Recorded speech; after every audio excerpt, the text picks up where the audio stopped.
Welcome home. We are WNST, AM 1570 Towson, Baltimore. We are Baltimore Positive.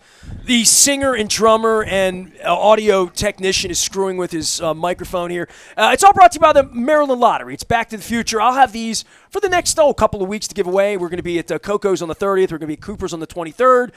Red Brick Station on the 7th of May in my old stomping grounds of White Marsh. We're here in Catonsville on the 21228 where life is great. State Fair across the street, El Guapo in the basement, rocking it up the street. We're here at the Beaumont under the big chandelier. I would give these guys, I have to pull that. I would give these guys big steaks and crab cakes, but John Allen is pissing me off right now. You don't have to yell. Catonsville. You know, I'm what right do you want next me to you. do, dude? Stop yelling. That's all you got a microphone for. You don't have to Hello, yell. friends. Hello, friends. Chad Wiestling is here, NFL scout extraordinary, especially when my voice is like, I'll let you guys talk for a while. You sound great, man. Chad, how are you? Are you nervous about the draft? You got kids in the draft? What do you got going on? I got two guys. Nervous? No. I've been doing this for 26 years, so it's pretty run of the mill at this point. The kids are nervous, though, right? Yeah, they're nervous. Yeah. So, and I will say, well, the guys that I have right now, I have one that is projected probably day 3, big offensive tackle from Oklahoma State, Nice. Big country boy. He a cowboy. Yeah. So it's from a small town in Oklahoma, like with 500 people, Prague. Wow. You ever played there? No. It's somewhere outside of Tulsa, so Okay. but it's a small town. But so I got him, and then actually just signed another kid yesterday that Kennedy Palomua, who was the running backs coach, longtime running back coach in the NFL, was with the Seahawks now. He called me. It's his nephew, who's related to Troy Palomua and all this Okay. stuff. Wow. So he was looking to make a switch, and he played at Nebraska and then transferred to New Mexico. I hope they don't switch ages as quick as they switch colleges these days, right? Right? Sometimes they do. They do. It's crazy. So it's just getting ready for that, and so just those two guys. But it's in Green Bay this year, so of course I represent Josh Jacobs, so I'm going to be up. He's got a lot of appearances. He's going to that be week. busy. Yeah. Yeah. So it's a good week for that as well. Good week for me. He feels good about you signing him to Green Bay. He's happy. Yeah, with he you. loves it up there. All right, so full background here. John Allen and I have known each other since birth, basically. His band is playing at M3, not MP3, M3. It's Child's Play, and it won't be Charm City Devils. It won't be Stone Horses. It won't be SR-71. And that happens next week. So John and I have done some rock and roll together. Chad, I've known what? No, go ahead. Did we go to Sunday school together too? Bubba's Inc. Were you there? Were you in Sunday? Did you go to CCD at Our Lady of Fatima? Yeah, of course. Who was your teacher? Mr. Larry? Was he your teacher? I don't know. I went there for several years. I mean, I'm a dropout. I'm a Sunday school dropout. And look at you. Look at how it turned out. Oh, man. Good old boys. Stay in school, Stay in kids. school, kids. Drink your milk. Eat your cookies. Read the Anyway, Bible. I interrupted how long you known. Well, I've known you, 25 years maybe? Probably, yeah. So my longtime ticket broker, who was Mike Collins, who was always involved when we would do trips to New England, Super Bowl and whatnot. And, I mean, I've known Mike before. God, I knew Mike in the early 90s because Steve Hennessy, my partner, went to Maryland with him. They were fraternity brothers. Yeah. I was going to say sorority, but I knew I got that wrong. Right. I guess I've known you since maybe the turn of the century, 25 years. Probably, yeah. Probably end of the He was an agent. He was always afraid of me. He would come to the Super Bowl every year. I was never afraid. Come on, brother. But you never coming on the air, is what I'm saying. You were always afraid of the mic. You were not. It's not about me. It was never See, about me. this is right. It's never about me. It's about the player. So. Well, you're an old football player yourself. Right. So give your background. Tell everybody who you are, because I try to tell John who you are, and I try to tell. I don't need to tell you who John is because you're a fan of John's, but I tried to explain this in your parlance of you played and then you fell into this agent thing. I don't know why. I think you have the hardest job on earth. Right. Yeah. And you're correct. It just fell on my laps, or my lap. I didn't go to school for it. It wasn't my lifelong dream, what have you. I didn't know what I wanted to do. I went to school, played at the University of Maryland, went You thought you were going to play in the league? Yeah. I mean, I think everybody does when you get to that point. Your dream is to play on Sundays, and There you're on the field against Florida State. You're feeling like, hey, Yeah, until they beat you about 55-7. I was in a few of those.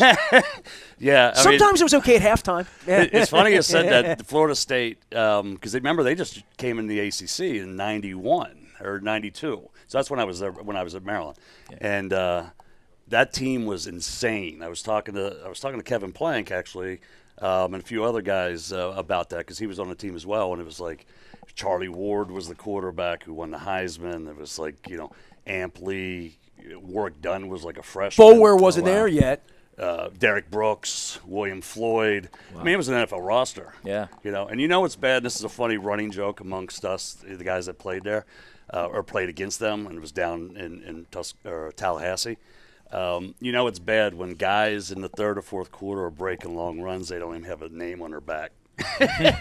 We'd be in the huddle. We're like, who the heck's that guy? He's like a walk-on. They're just, they were up by like 50. It was like, good Lord. So this, just stories that you have over the years, but funny ones. Not. Well, the horse comes out and the guy takes a spear into the ground. It's crazy. Basically, just puts through your heart. Yeah. At that point. Well, we're going back a long time, but then you've been agenting since mid-90s. Actually, I got into it in '99. So when I was done playing, I was done in '93. Tore my knee, ripped my knee up at the end, or my senior year. So I kind of missed that whole window stuff, and I didn't know what I wanted to do. And so I decided to go back to graduate school, and I thought I wanted to become a coach, because I went to school to play football. I really didn't take school real serious, to be honest. So, but got my degree, and then the natural progression I think a lot of people go through, because they don't, that's the problem even with NFL players today. They don't have a plan, or college players. That's why you're there. They don't know. Yeah, they don't know what to do, because they've been playing football ever since third grade or what have you. So, then I was like, hey, I'm going to go back to graduate school, become a coach. So I was a graduate assistant for University of Maryland for 2 years. Vanderlinden, maybe? No, Vanderlinden. I was with Duffner. Okay. Mark Duffner. Okay. Yeah, so Good Mark man. Duffner. Mark Yeah, Duffner. great man. So it was there, and then when I was done with graduate school, then I took a job with the Philadelphia Eagles and worked in the scouting department. Bobby DePaul, Bobby. Oh, sure, Bobby D. Yeah. Bobby hired me, so.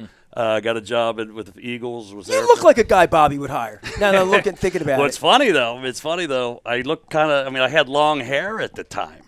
Well, this is where we're going to get to the story of the Hagerstown thing and his whole rock and roll thing.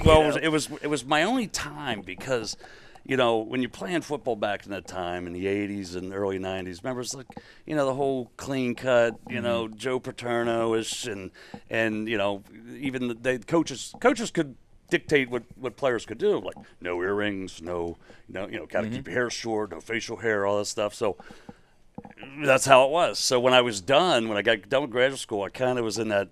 I actually moved down to Florida. Sort of Rob Ryan era, maybe like what I'm going through right now. Yeah. Right, so I moved down to Florida, and because a former coach of mine went down to start a gym. And he was just like, he bought a gym down in Naples, Florida. I didn't even know where Naples was, and I didn't know. I had no job, whatever. And he's like, calling me up. He's like, Chad, what are you doing? I was like, nothing. And he's like, you want to go down to Florida with me and start a gym? He goes, it's in Naples. I'm like, where the hell is that at?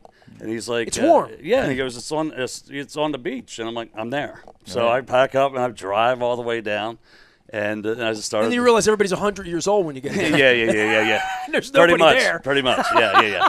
It was. This isn't Miami. Where the hell right? am I? Yeah, exactly. Very old. Every weekend you're like, let's go over to the the east side. Right. Drive over there and get crazy over there. But so that I did that. But anyhow, let my hair grow. Finally, it was kind of long in the first place, but I had it all. So Bobby called me up.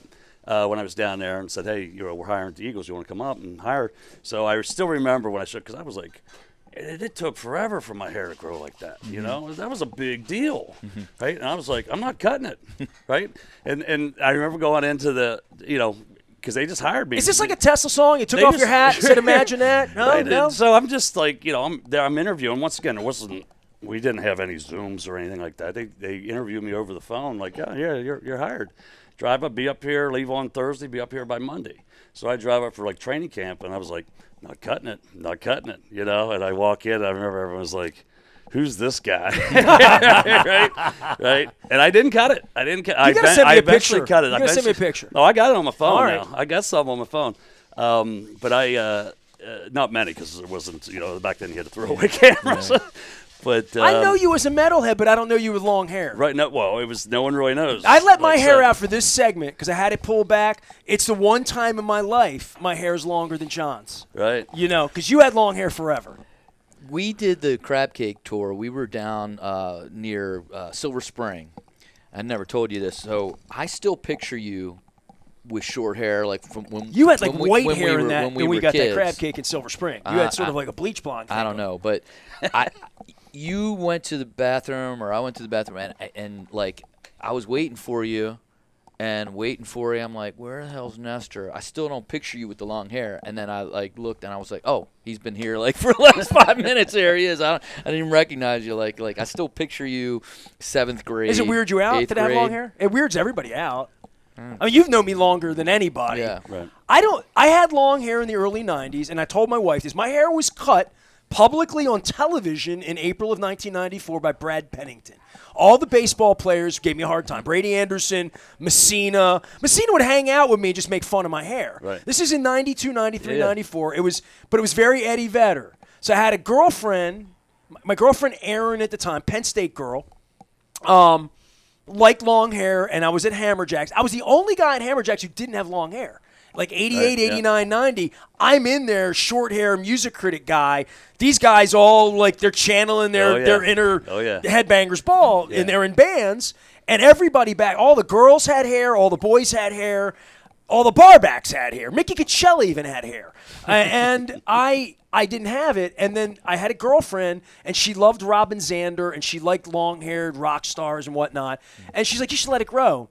I never had a girl even recommend that. My father wouldn't have liked it. Right. So he was alive, but I let it grow. But I mulleted it. I mean, I didn't like it hanging in the front. I didn't want bangs. Yeah. So after it got long, it got Eddie Vedder, bi-level Canadian hockey player Barry Melrose mullet. You know what I mean? So what year was this? 92, 3, 4. It grew. You were only like a decade off with the bi-level. Like when that was in style. Yeah, it wasn't Hold Me Now. Yeah. By the way, Wang Chung's coming on the show next week. So there's a little plug. Everybody have fun tonight. So the baseball players all gave me. I went on the radio in 91, 92 from being the music critic. 92, 93, there's no football here, right? CFL, but the Orioles were the only thing that mattered. And I was at the ballpark all the time, right? By the way, dear Katie Grigg, she's getting her letter from me this weekend, so look for that. It'll come right when the bobblehead for David Rubenstein comes. And they all gave me ish. And Brad Pennington, 6'6" country boy from Kentucky, was when you cutting your hair. Yeah. When you cutting your hair. They would just give me a hard time. Yeah. And it was funny, but they weren't jerks about it. It was kind of, they would all go drinking with me after games or whatnot. And I said to Penny, I was ready to get rid of it. I dumped my girlfriend. It was April of 94. Pearl Jam and it was in, but I was done with the hair. And I said to Pennington, I was like, you want to make a bet? We'll make a bet that you can't walk a guy tonight.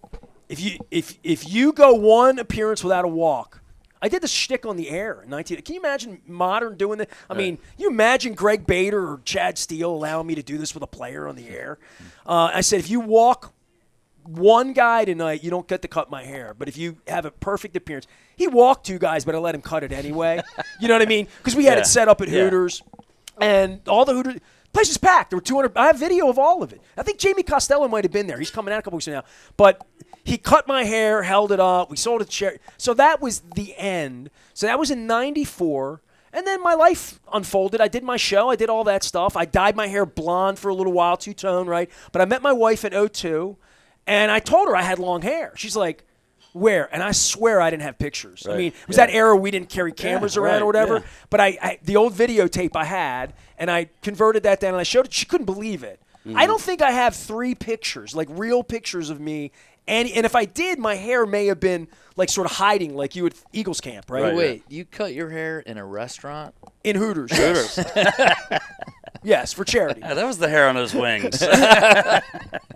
Well, they are out of business now, so it's fine. It's fine. So anyway, the plague happened, and I couldn't get my hair cut. So it just started to go and go and go. And my wife at that time cut her hair, and she cut the curls from her chemo out of her hair. Now her hair is bone straight again. Like Right. before, she had really kinky curly, like Annie curls, beautiful curls, Barbara Streisand kind of curls. The first time, and then the second time, she had what I have, like this wavy thing, and then she cut it, and it was over. Right. They were chemo. I started to curl right away up here. She's like, hey, your hair's got body. Let me get some product. And I looked like young Einstein for about 3 months in the summer of 2000. And then it got like a little jam going, like at the end of 2020. And I'm like, let's see what happens. Right. So weird you would say to me how long your hair was. Right. My wife grabbed my ass yesterday. My hair is really long. Like if I turn, it's almost getting down to like the middle, toward the middle. And she grabbed my hair. She's like, dude, you got to cut this. And I'm like, what are you, my mother? I said, no, I'm not. I said, first off, I'm independent. I'm going to do what the hell I want. I think you guys know that, right? So I said to her, you. why? Like, why are you recommending this? Am I going to be more attractive? Am I going? Why? What do you think? She's like, it's going to curl better. Google it. And I'm like, so I did, and she's right. She's Right. like, if you get rid of the weight, you had long hair. Is that right? Tell me about long hair, John, please. Tell me how to manage Here this. we are talking Am about I using hair. the wrong conditioner? I don't have the same kind of hair as you, so my hair didn't curl. I don't know what you're talking about. So you never – how much effort did it take to be a rock star with your hair? Is it very easy for long hair for you? It is for me. I don't do anything. Talking about a long time ago, the best was in the 90s when I got a clipper and I buzzed it off, and that was fantastic. You hated it. It was great. I mean, I like. Less You didn't work. like It was having Oh less- my long it was- God! Yeah, it was easy, right? fantastic. It was yeah, easy. you shower. When you look at you're out of yourself there. in those videos, like Rat Race and stuff, because you were all hair, dude, and you were all arms, and you played as Gina Shock said, he hit him hard, didn't he? That's what she said to me. He hit him hard. Would you show her but, the video or something? Oh no! I played drums behind her, so yeah, she. But your hair. She could hear it, yeah. But your hair, like, I mean, as a dude with hair, sometimes it's in the way and whatever. But Oh I my kind of God. like it. I'm okay with it. I'm good with it. I remember some nights, the drumsticks like getting all chewed up from hitting cymbals, right? One night I'm rocking out, throwing the hair around, and I go to hit a cymbal, and it was like, whoom, the stick Get caught. got caught in my mane, and I'm playing the song, and I'm like, you got to play through it and rip out a big hunk of your hair. I'm going to like, admit something to in the both of you. middle. These are my real friends, by the way. Painful, man. Chad Wiestling is here. I drink beer with him in the real world in Canton. We go to Oriole games. He's got his Oriole hat on. John Allen, my lifer friend, rock star buddy, M3, and Stone Horses, and they're playing as Charm City. No, Child's Play. Come on, man. Come on, yeah. My first. My last, my everything. All right, I'm going to admit something, and then we're going to talk about rock and roll because I want to hear your Hagerstown kick stuff. And like all, I want to let you be fanboy with John because that's really why I brought you guys together today. Today was a gift to both of you to know each other because you deserve each other. So 2 weeks ago Sunday, my wife's out of town. I took a shower. I put conditioner in my hair. I'm going to shave, which is a pain in thought my we were getting ass. away from the hair This is the last piece. discussion. It's the last piece. I'm sorry I You- brought it up, John. You told me your drumstick. You told me your drumstick thing. It's worse than that. I have like a Conair brush that touches my hair twice a week. I once, out, up. I don't touch my hair all. I don't do anything. I do nothing to this. But it got caught.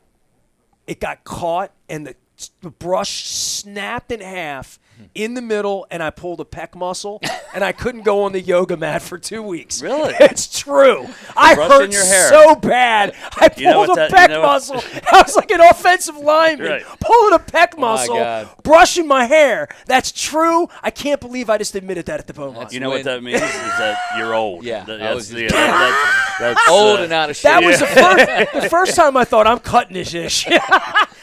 Chad, your rock and roll thing. Give John your fanboy thing because you are the world's biggest John Allen fan. You are a Child's Play fan, a Drum City Devil fan. You're all that. Yeah, no, I'm a rock and roll fan, man. I had older brothers and older sister. I was a baby growing up, so grew up in the '70s, and I remember I lost my oldest brother a couple years ago, but he had the greatest album collection, So I'd go in there. Deep Purple. Oh yeah, Yeah, see, we're and all it was, right. then that was, it was like Kiss Alive. I remember opening that up, Yeah, and man. all the, AC/DC albums. Kiss Alive 1 was the gateway for literally everybody of our era. Right. My cousin Nelson Escandella, I remember listening to it on the second floor of his place. He sent it home with me because it had a scratch in it, and he got another one for Christmas. Mine had a scratch in it, and I had it forever. And it was that changed everything. 1975, 76, everything went over the top at that point. Right. Frampton Comes Alive, all those. Boston. Oh, yeah, Boston. Steve Miller, Kansas, all of it, every belt buckle I have in my collection. Right, yeah, we've spoken about that. So, that was my gateway pretty much into music, and it was just, became, like I said, just starting to listen to the albums and then cassettes, and then I heard you talking about Def Leppard. I remember when Pyromania came out, and just you would play the cassettes over and over, and they'd get all jammed up, and you'd have to get a pencil. Get a pencil. It's always a pencil. And then the writing would wear off, and you wouldn't. But you'd have the cassette memorized. Be like, oh, that's they're coming up next, but I can't read what's on here, but I know what's coming up. So. Just fell in love with rock and roll. And, but a Hagerstown kid. Oh yeah, and of course, so growing up, going to concerts, you had to get a car. We could go to the Capitol Center, Civic Center. We have those memories, right? Yeah. But in Hagerstown, you're a little more removed from that, right? Yeah, we had to come to. Any big act, it was the Cap Center. Yeah. And it was like, oh my God, it was a big ordeal. What shows did you see there? Cap Center. Oh man, I've saw Jovi, I'm thinking, and Mickey C was probably the one that got us the tickets. College, right? Mike Collins, okay. Yeah. But yeah, Bon Jovi, Kiss, who else would I've seen? Aerosmith. Trying to think. Shoot, I can't even remember that back then. But why can't Kicks was a Hagerstown thing for you, right? Oh yeah. And once again, they were around since the 70s. They were the Shoes. And I remember my brothers and sisters talking about the Shoes, going to the old mill. Yeah, that was the. I didn't even know. See, I forgot about this. I didn't know that they were called that. I forgot about this. That it used to be. The drinking age was 18. So once again, I was younger, but my. And I think my sisters and brothers were not 18 yet either. But September 1st, 1964. Everyone was, going to the old mill or whatever. Have you ever been to the old mill? I never was. Never was. It's literally an old mill building built in the 1800s. Did you play there? Oh, yeah. Yeah, as Child's Play. Yeah. Okay. It sounded phenomenal because the wood was so old in there, right? And our sound man told me a story way before he ran for us. He ran for a band called Kid Blast. And he swore that the stage was in a different spot. It was actually out where the building kind of overhung that river that it sits on. Yeah. And he said one night they were playing and the wall collapsed. And they said pieces of the drum kit were floating down the river and stuff. I don't know if it's a true story, but it was a trip. So yeah, that was a cool place. Yeah. So so then anytime Kicks, I'm a diehard Kicks fan, you know that. So anytime Kicks was around, I kind of grew up, in the Hagerstown, Washington County area. They played everywhere, as Steve would say, but coming to a dump near you, they played everywhere, high schools, fire halls, you name it. So as I was getting older, and obviously in the mid 80s and stuff, I was, then Cool Kids came out. That was big, and Brad Divins played on that one. Yep. So that was, you had the first original one, or the Kicks, their first album, which had the itch and all that stuff. That was big, and then Cool Kids. But then when Midnight Dynamite came out, that was like, that's what was the punch to the gut. So Kicks is like your first band. That was the band. Well, so much. That's what I want to hear from a Hagerstown guy, right? Well, that's what I was going to say. So much pride that they were from Maryland, Yeah. And and that's how man. I'm loyal to the end. So then, as I'm getting older, then I discovered Child's Play, and I'm getting to college. 89, 90, We used to play College Park all the time at the Paragon before we got signed. I don't know if we ever played there after the record came out. Right. But up to 90 we were there, and it was jamming, man. That College Park was happening back then, man. Yeah. The VU. Yeah, the VU, Cellar. The Paragon was above the Cellar. Yep. But that was, that was cool. And then once I got, like you said, Hagerstown, which is right up the road. It was right up the road, but it was such a big deal back then to come way down here, But when I got to college, it was like, then now I'm going, and it was only a handful of football players that were rock guys, Yeah. and they were always, some of them were older, and of course, as I was a freshman, they kind of took me in. I think really because I was the one that had the car. Okay. Right. When I look back at it, they're like, hey, thanks for Wait a taking me second. in, man. You're like a senior and was we're on the maybe getting team and used stuff. a little yeah, bit Were here. you exactly. like Flounder in Animal House? pretty Yeah, much like that? exactly. Yeah, You effed up. You trusted yeah, us. Yeah, exactly. So it's like, hey, let's go to Hammerjacks. So then we started going to Hammerjacks, and that was like, Blew your mind, right? yes, that was freaking insane. And just seeing seeing Kicks and Child's Play, and who else? I tell you, one of the best shows that I've seen was '91 Warrant at Hammerjacks. That was right when they were under Cherry Pie, when Cherry Pie came out. Yeah. They put on a good show. That was one of my favorites there. But just going there, because we could only go obviously, in the winter months, because season, Football, training. you could go to season, we were playing. It still haunts me today when Kicks did their live album. It was at Ritchie Coliseum. Right. Saturday night. Well, in the spring, we had a freaking game. We're in Pittsburgh, right? So we didn't get back until late, and I missed it. I remember we're driving the bus. We're coming back from BWI. We're driving the bus, and we go right down Route 1, and there's Ritchie Coliseum. Ritchie Yeah. Coliseum. And I'm there. just like, oh, man. And then find out, oh, hey, that's the live album. Well, Richie was getting shows at that time. Oh, I mean, yeah? I saw Living Color I there. saw him there, too. I saw Smithereens there. Yeah. I saw Adam Ant there. Right. Yeah, I mean, I that saw was, Living Color. Red Hot there. Chili Peppers. you saw the Chili Peppers there. Is that right? Yeah, Mother's Milk. It was just, man, it was just taking off. I'd seen him in Baltimore at Godfrey's Ballroom on Charles Street, which is now, I think, the Charles Theater. And it was on a second floor. And once they started rolling, the floor started bouncing. And I was like, oh, this building is like over 100 years old. I turned around. I knew the light man and sound man were on another platform. And I thought, well, if I can get on that platform, it'll be another layer of protection if this floor collapses. I was like, hey, Mike, can I come up there and stand with you? It was such a low-rent show. They kept blowing the power. The power kept going out, and the PA would stop, playing. And Give it away. And then they would just start jamming.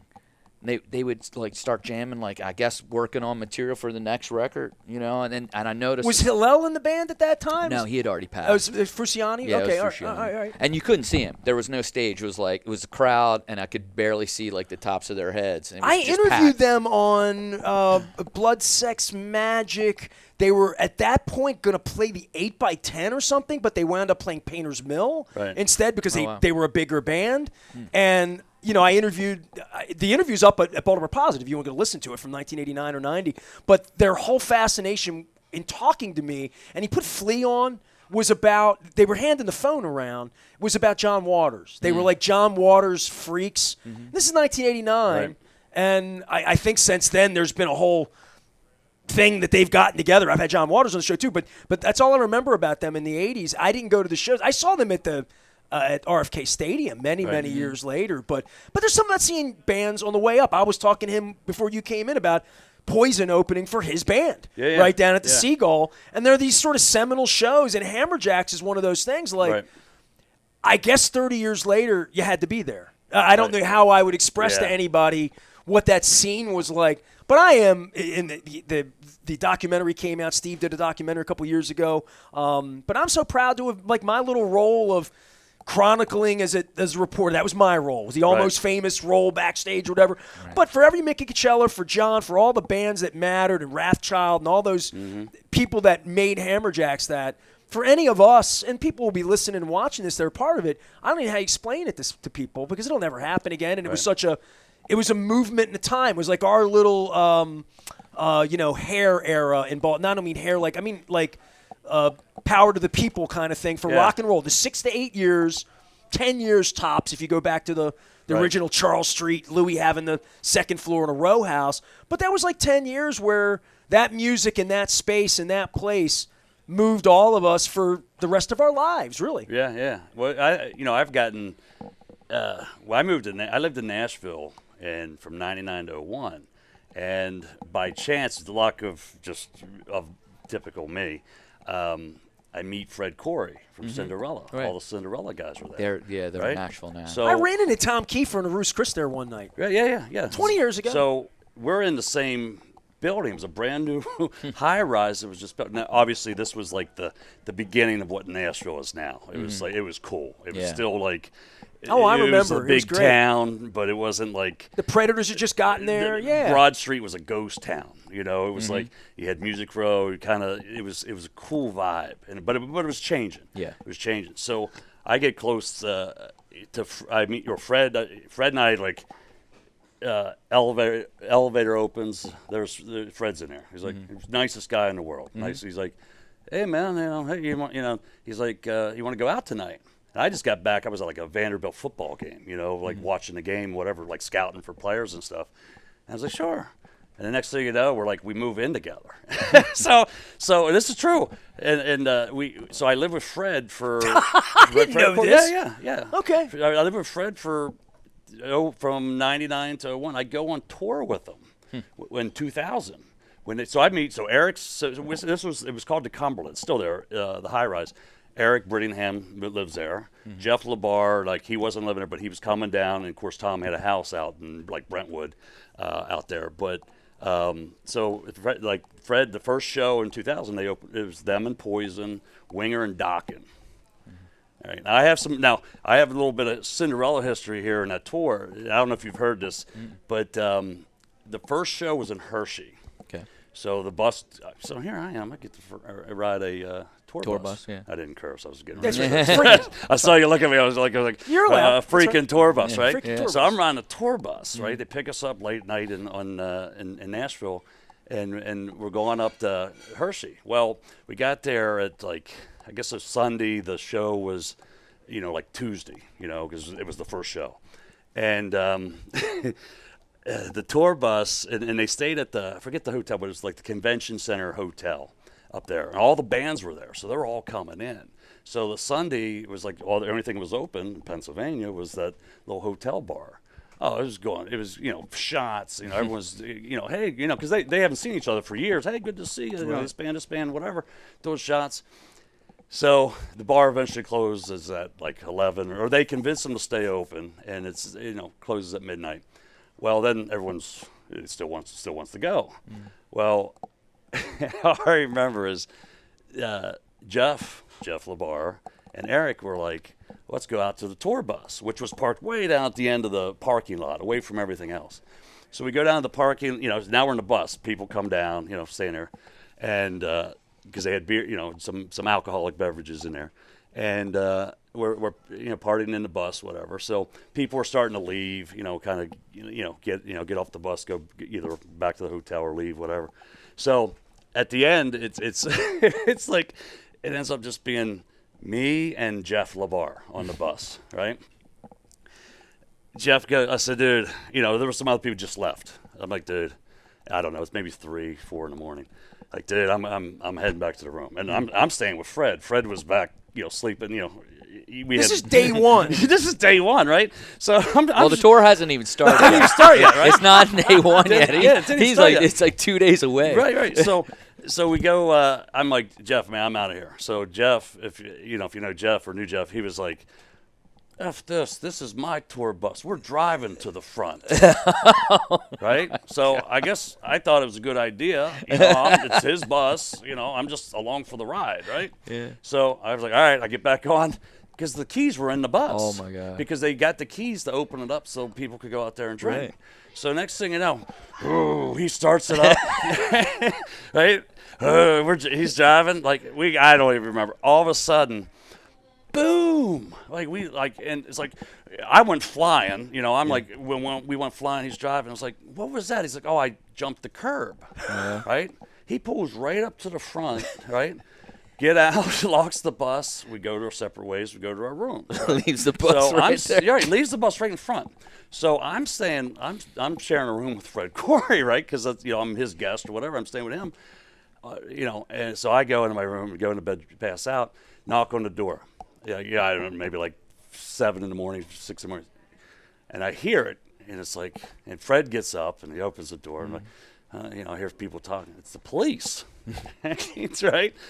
And Of course it is. It's the police. Well, that curb we hit, we actually hit a Jeep Cherokee. I figured it was a car. Yeah, it was a car.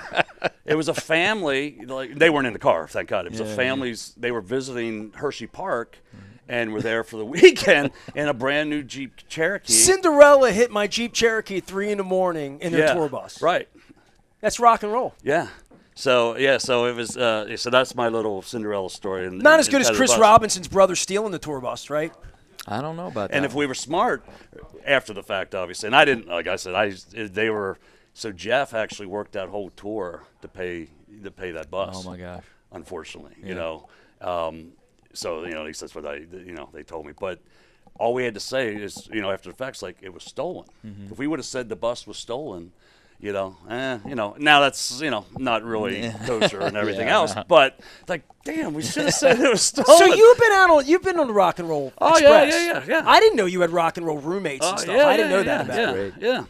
Yeah. So just talking about this. So like Fred and I stay in touch. I go to L.A. We get together, and have met a lot of guys through him. So he's hooked me up with Stephen Piercy. I'll go see Steve. Well, he sent me a text from Atlanta 6 months ago. You were backstage with somebody that knew Creed. you. Yeah, Creed was a Slug. Yeah, Drummer. Slug, Yeah. From Marvelous 3. Marvelous 3. Yeah. I'm backstage with the contract negotiator with the Falcons. He got the tickets. It's like, hey, come on down. You were in Atlanta. I was in Atlanta. Yeah. And that's where he was from, like, hey, I got stage, tickets to Creed, whatever. I said, yeah, I'll come down. Like, this would be cool. So we go to the show, and then we're backstage, and we're seeing, like just Tremonti and Scott Phillips was back there, cool dudes, obviously. And then so there was this guy. There was this, like, he was there, as people were getting back there before the band gets there. It was like there was this guy just kind of in the corner, had a bandana around his neck, like a little like paperboy hat, was just standing there. It's like, yeah. It's like, who's that? I wonder who that is. Whatever. And then, he actually came up. He came up to me because we were kind of standing by ourselves as well. Right. And he's just like, and I had an Oriole hat on. I had an Oriole hat on. He's like, oh, you're from Baltimore. As you always do. I try to support him. I'm a big Oriole fan. You know that. Yeah, I mean, 80% of your life you wear that hat. So, yeah. Well, different. Not this exact hat. Different one. Nobody would ever look at you and say there's an NFL agent, but that's okay. Right. That's good. I don't try to. Low profile, man. Yeah, I like exactly.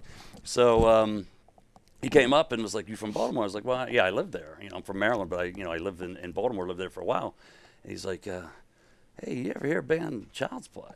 Of course I lit up. I'm like, yeah. He's like, you know John Allen. I was like, well, I don't know him, but I said, I have a friend, which was you. And I said, that's real close with him, whatever. And then he just started talking about music. He's like, well, I'm the drummer for Marvelous 3. Right.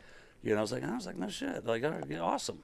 And nicest guy in the world. Just hung there. Like, we got pictures, and then Scott came over. Scott Phillips, we were getting pictures, whatever. And he was like, we were just talking. We were talking rock, like Kicks and Rat Child, and he knew all the stuff. But he was a big fan of John. He goes, oh man, that guy's talented. He's great. All those guys, Marvelous 3. So they were actually the core members of South Gang. Yeah. And the first time they played Baltimore, they opened for Child's Play. Right. First time in the town. Wow, okay. At Hammerjacks. And so I've known them since then. And then when you talk about that era, Nestor, kind of, that 10-year period or whatever, it was, golden. When it ended, it ended kind of fast. And then we were all trying to figure out what we were doing. One more grunge, right? Like that was the end, right? Yeah, when grunge hit, and then I formed a band that was like really kind of like retro 60s funky, and we wound up opening for, it was Slug and Butch and Jace, the guys from South Gang. The first iteration of Marvelous 3 was called Floyd's Funk Revival. And they would crack me up. They would get booked on all these like funk shows and stuff, and there was nothing really funky about them. And they would show up and they'd be like, "Oh man, they're opening for George Clinton." Yeah, right. Like it was that kind of stuff, and they were like, "Oh, this crowd's gonna hate us." We're not really a funk band. It just says funk on it, right? But they were great. We would go down south and open for them, and this was the band Magpies or whatever the heck we were called then. Like every month we had to change the name. Right. we would get cease and desist orders. So it was like Starseed and. Well, how active are you right now with Stone Horses? Because, I mean, I'm promoting Child's Play, trying to promote Charm City Devils. I can't. There's something about Jim Schwartz loving Charm City Devils. It keeps coming back to me. But for Child's Play, this is a fun thing you're doing, M3. Maybe you'll do it again at Christmas. I know you try to put it together for everybody like he and I that love going out and shaking our ass and being a part of it. But Stone Horse is like, that's your life. That's your project. That's where it's at, right? I mean, we just released a record back in the fall, right before we went out on the Steel Panther tour. So, yeah, I'm working on a video right now, doing some editing and stuff, I do It's all everything homegrown almost. now, right? Yeah. How much of it is even like putting Child's Play together with Brian and your producer back in the day? And where did you do that album? Did you do that album in New York? The first the Rat Race record. No, it was done at Sheffield Studios right here in Phoenix. So you didn't leave the second album? You leave home? No. No. So the first record, the producer was not happy with us. He was an LA guy. I remember this. Howard Benson. Okay. He wanted us to go to Los Angeles and record it, but we felt like we owed something to the owners of Sheffield. They were really good to us when we were demoing, when we first started talking to Chrysalis Records. There's loyalty. You want your Yeah. guy to get paid. Yeah, Gotcha. exactly right. Right. So we went in there and started the You record did it here. local. Yep. We did do a few overdubs in Los Angeles at the famous Sunset Sound, and the record was mixed out there. And we were there right during Grammy week, and it was. But what do you learn from that allows you to sit in your basement in Columbia and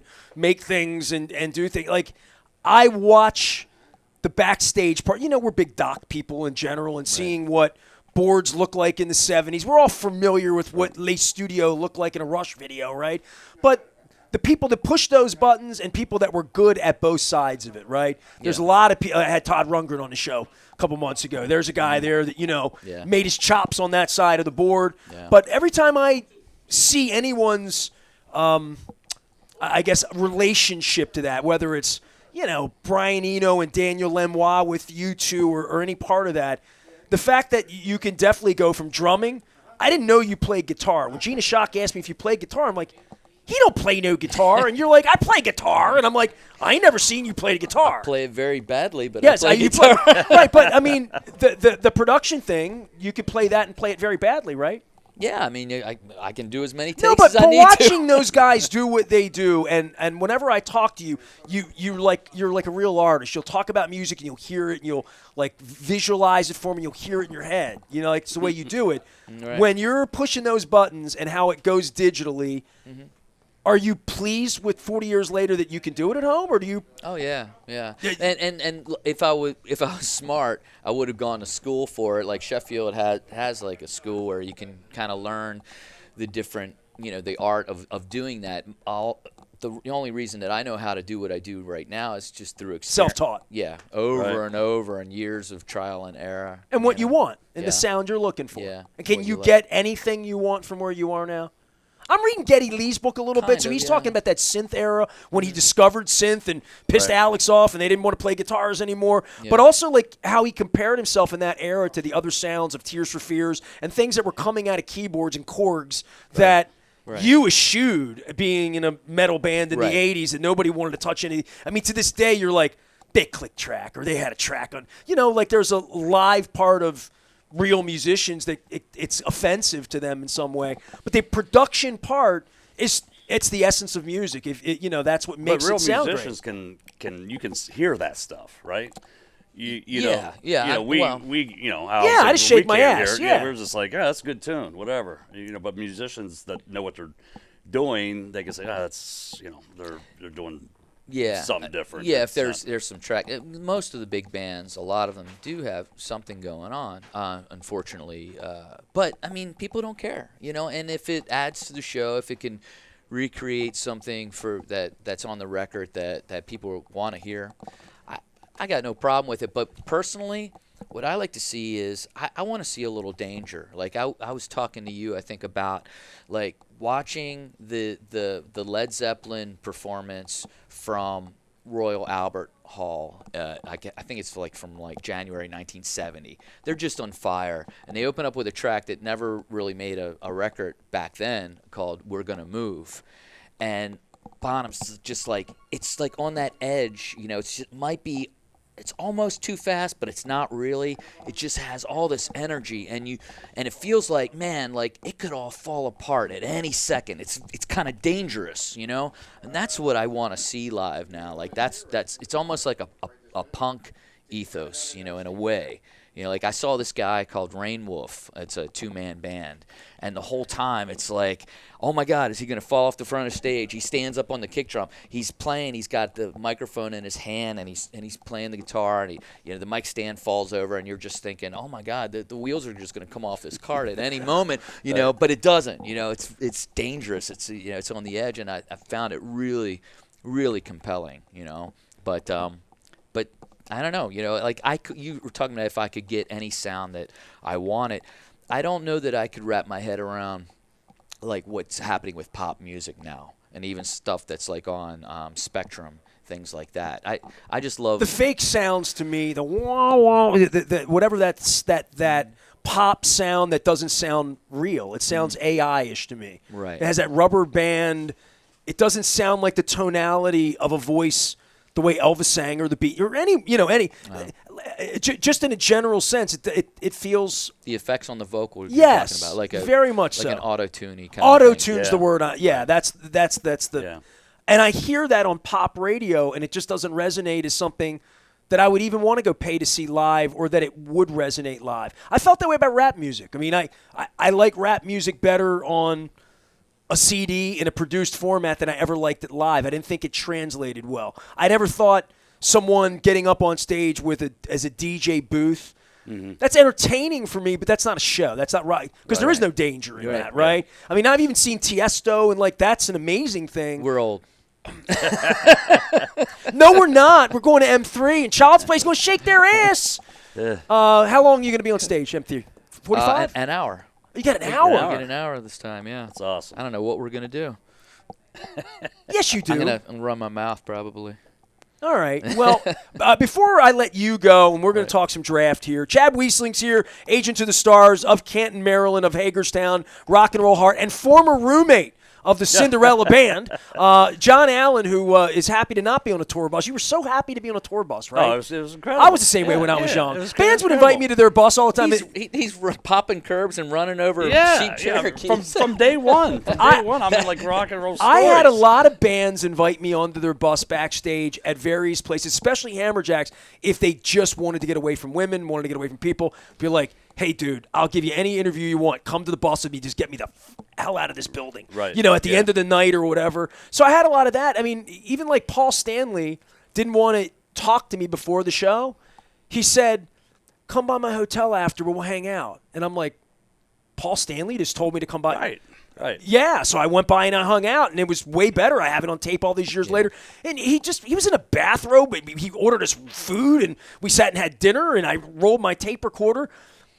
There's a point in all that rock and roll thing where, like, it's like being football players. Yeah, like, right. Josh Jacobs sounds great to sign an autograph back when you met him 10 years ago. Right. Now it's more like there's a stage, and then he's made his money, and now he's got to go run the football, and there's nothing more important than getting on stage when you're in the band, you're right? trying to get into the zone. You're trying to, not expend energy probably and you want to give it all on stage. And then once you come off stage, I think I was saying on another segment where I build myself up with so much caffeine, and then you come off stage and then you're wired. Yeah. You're up till the sun comes up.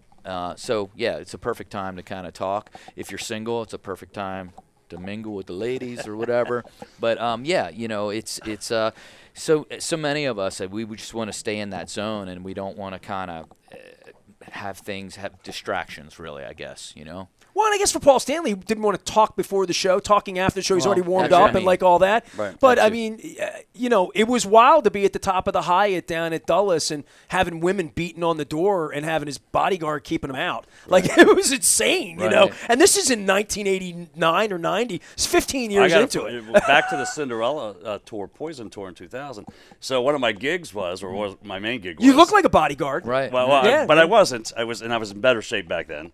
Short hair though. But they gave me the passes. Ah. So my job was to throw the party. Wow, they were, before, David Lee Roth had the best one of these ever. You know that, right? Legendary. When Winger and Dokken played, and then when they were playing, because each band had their little meet and greet right afterwards, in the tent. So my job was to go find the best looking girls, of course, and hand the passes out. Well, tough gig. Somebody's got to do it. No. But it's rock and roll. The funny thing was the girls that were hot in 1986 were the same girls that were there. They weren't as hot as they were. So it was a little bit harder getting, they'd be like, dude, come on, And I'm like, or I'd go up and, it'd be a nice one. See, it was a guy like him. I went on the Rat Poison tour. This is when I was a music critic. Rat Poison tour was what, about 89, 90, somewhere in there, 90, 91. They played Merriweather. Might have been earlier. And I had an extra ticket, an extra backstage pass. I went alone to the show. And there were these two really good-looking girls. And they wound up, hanging out. And I'm like, I can probably get, the other person backstage or whatever. And I already had backstage passes. And some jackwagon like you came and just took them. They were just gone. Right. 1 minute they're here and they're from Richmond. And the next minute I never saw them again. And don't think that I did not tell Bret Michaels about that when I organized that. I'm still pissed at him 30 years later. Because the Poison guys would steal of course. Our thing. Because the girls, the good-looking girls wanted they weren't to see there Bret for Michaels. you, right? They weren't going to see Tom Kiefer. They wanted to see, they were going to see, So what you're saying is that at that point, it was the Poison backstage guys stealing the girls from me during the Rat show, that once they got backstage, they wound up hanging out with Rat instead of Poison, probably. Right. Maybe. Rat and Poison. Maybe. Rat's on this gig, right, with you guys, right? Yep. Yeah, Who else is playing? We had Sebastian Bach, who dined here recently at the Beaumont. Winger's on the bill. All right. Accept is on the bill, right? Accept, yep. All right. Sebastian Bach kicks it off on Friday. And David Lee Roth. David Lee Roth, man. Diamond Dave. You ever see Van Show Halen? on Saturday. with Hagar. Oh, okay. Yeah, which was cool. Yeah. We were trying to figure out if I never saw him, and then even when they got back together, I know they came to Baltimore. I think I was out of town or something. I was trying to figure out if it was Women and Children first or Diver Down. I saw Diver Down in '84. You saw the second or third one, the 1981, and then so this is the Van Halen 2 belt buckle that I've sported out tonight. I wore this to honor David Lee Roth for M3. Nice. There's only one David Lee Roth. Why don't you come out and sing with him, man? I think I would be escorted off stage very quickly. Very quickly. Well, I hope you have a good time. I hope will. M3 is much like everything this time of year. You're wearing your Oriole hat or Preakness or any of this stuff. Weather, right? Just want to get some good weather that day, right? Give me a nice 68 to 74 degree day. Make it an all-dayer. Pace yourselves, rock and rollers. M3 is alive. My man John Allen will be bringing not Charm City Devils, not SR-71, not Stone Horses, but Child's Play. And I did have my little CD. I wanted to impress you that John and his band thanked me on their debut album on Rat Race. I got the CD. I'll check it out when I get home. My name's right in the liner notes. That was a big thing in 1980. 20 years old. My friend had a band, and I was so proud of you. I'm still so proud of you. That was the great thing about CDs.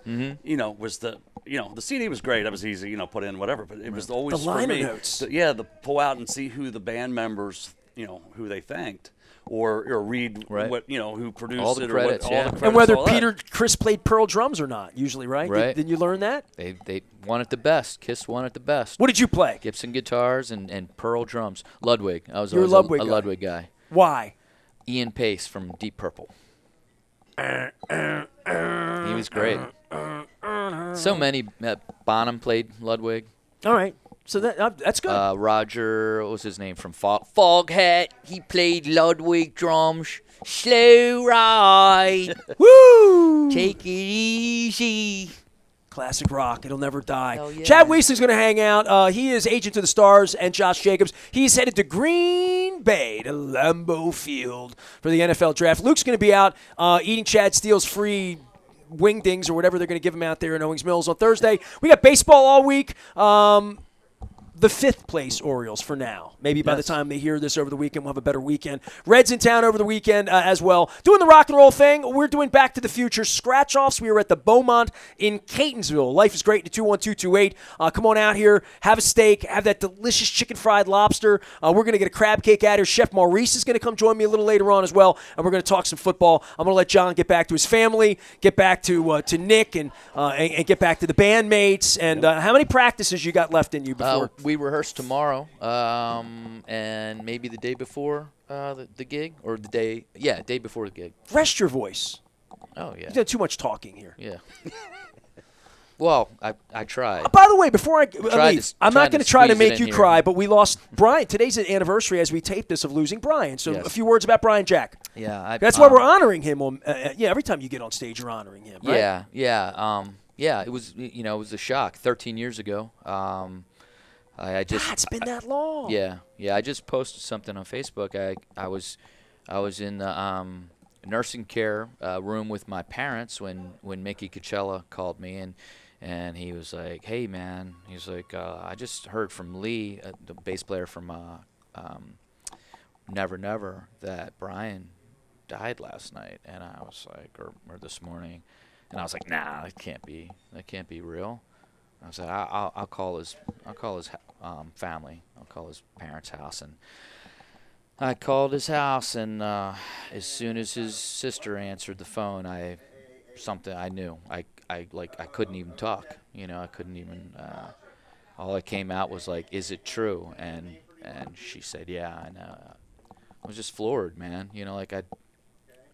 He was so young. I never thought. Yeah, I've been to a dozen funerals this month, so it's killing me. I mean, just Yeah. day after day after day. And the way you find out, Mr. Casas died. I just got off Disney World, just got the phone with my wife. There it is. I'm like, I ain't even going to tell her. I don't have the heart to call her, But it is, it's amazing. You get that moment, that moment. It's like, is it real? Yeah. I had 5 texts 2 years ago saying Tony Saragusa died. Yeah. First thing I'm doing is texting Goose. Yeah. Yeah, you know what I mean? Like, hey, Goose, everything all right? You didn't. Yeah. No, a couple weeks ago we lost John Feinstein. I had just texted John to come on the show. It was a couple days before March Madness. You know what I mean? Yeah. Like, I can't, and I'm having a hard time with these people we're losing, just thinking they're gone. You don't know they're gone until they're gone, and sometimes it takes years. Yeah. Literally, if you don't see them often. John Feinstein's still alive to me. I still feel like, and I miss him as a guest, as a friend, as just a guy I bourgeois with that I really like, and I think we collect all these people. Let's not take each other for granted. So let's get together, go to a ball game, get down to M3, shake your butt with John. The rock and roll's still happening. Even if David Lee Roth sings or doesn't sing, he's still David Lee Roth. He's going to have the kicks. He's going to do the moves. Go have another glazed donut. Yeah. Okay. Chad Wiestling's going to talk some football with us, probably a little bit more rock and roll. I appreciate the rock and roll background. John's been my dearest friend. Go support his bands and buy the merch, right? Sure. Please. Sure. Well, you always share things about, like, getting your songs played and all that stuff. I think the best thing anybody can do is I was going to wear my Stone Horses shirt today, but I didn't want to be patronizing to my rock star buddies. We're back for more from the Beaumont. Stay with us. It's the Maryland Crab Cake Tour. We're WNST and Baltimore Positive.